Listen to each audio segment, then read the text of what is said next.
When a loved one dies or is near death in hospice, there are so many emotions to deal with, yours and your family's.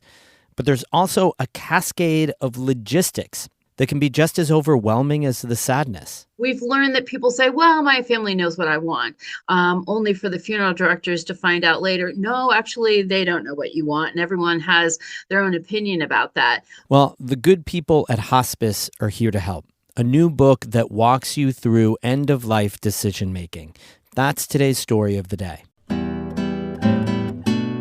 Support for Story of the Day comes from CCOM Credit Union, serving the financial needs of people throughout northern New York and Vermont, in person, online at ccom.org, and on your smartphone.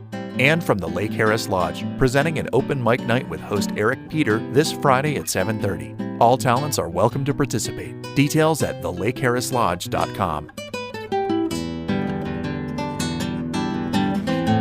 Hey, I'm David Sommerstein. It's Thursday, May 18th. First up, the manager of a limousine service was convicted of manslaughter yesterday in the 2018 Schoharie crash that killed 20 people.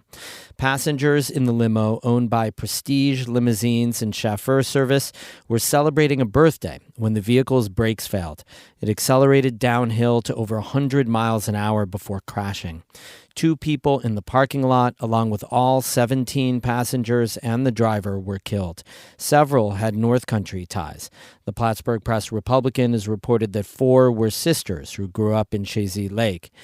Naman Hussain ran Prestige Limousine. According to the Associated Press, prosecutors said he intentionally failed to conduct routine inspections on the vehicle that would have revealed brake defects. Hussain faces up to 15 years in prison when he's sentenced on May 31st. A program to address the state's affordable housing crisis was dropped from the state budget. Governor Kathy Hochul and legislators are now dampening expectations that they'll be able to agree on a comprehensive plan about housing before the session ends in June. Karen DeWitt reports. Hochul withdrew a plan that included the building of 800,000 new housing units over the next decade after some pushback from lawmakers. Suburban legislators objected to a provision that would allow the state to override local zoning laws in some cases. Progressive legislators, including the chairs of the Senate and Assembly Housing Committees, also said they wouldn't agree to Hochul's plan in the budget unless it also included tenant protections, including a measure known as the Good Cause Eviction Law. Now, with just over 3 weeks left in the session, the governor says she's looking at alternative ways to get some of her ideas moving, including issuing executive orders. I think that there's some low-hanging fruit that could be achieved. Hochul says she's considering authorizing ADUs, or accessory dwelling units, including basement apartments or backyard tiny homes, to create more affordable housing. She says she also wants to convert empty office space, which has become available as more workers do their jobs from home, into apartment units. What opportunities I have as governor to find ways to create more housing on state-owned properties, for example, areas where I can achieve more. The governor also says an expired program that subsidized developers who agreed to set aside some units for affordable housing, known as 421A, could perhaps be revived for projects that had begun the application process before the program sunsetted in 2022. So far, though, state lawmakers, including Senate Leader Andrea Stewart-Cousins, are non-committal about the governor's latest ideas. If there are quote-unquote low-hanging fruit, then we will certainly contemplate approaching it. As for new tenant protections, Stewart-Cousins is ruling out passage of the Good Cause eviction measure this year. We know that the Good Cause bill as it exists will not pass. Landlord groups are against Good Cause. They say it goes too far and will lead to an even greater shortage of rental units. The Senate leader says she does want any comprehensive housing plan to include some tenant protections. She says they're more important than ever as the housing shortage continues. We have so many tenants who are feeling quite vulnerable because if somebody decides to raise their rent 100%, they can't stay and there's nowhere else to go. And of course, in the same way. We want to be able to help small homeowners, small landlords. So there's a big ecosystem here, and we're trying to get the right balance. Stuart Cousins and Governor Hochul say they and Assembly Speaker Carl Hastie continue to try to come up with a comprehensive plan that they can all agree on and enact next year. In Albany, I'm Karen DeWitt. The president and CEO of the Olympic Regional Development Authority is retiring. Mike Pratt has worked for ORDA for nearly 20 years, including as a Zamboni driver during the 1980 Winter Olympics. He later served as the general manager of Gore Mountain for 21 years. Pratt was brought on to lead ORDA in 2017.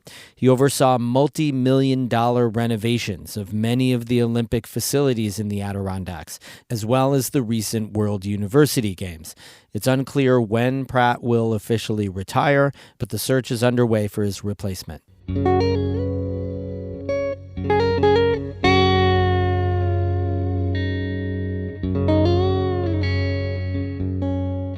Hospice of St. Lawrence Valley is celebrating its 40th anniversary this year.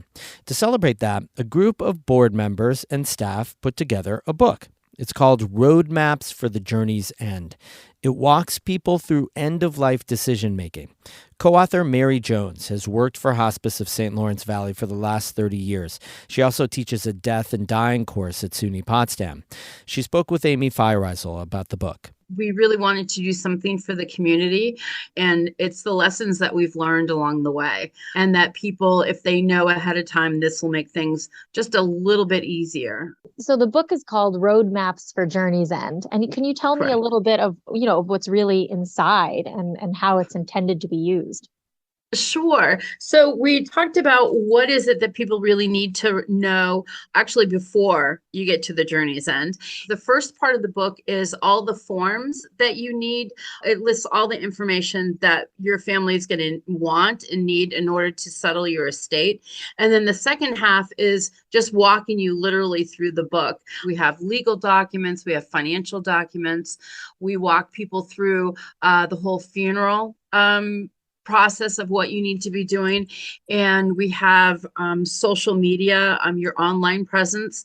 Do you want your family to post that you're in the hospital? Do you want your family to post that you've died? How are you going to close out those accounts?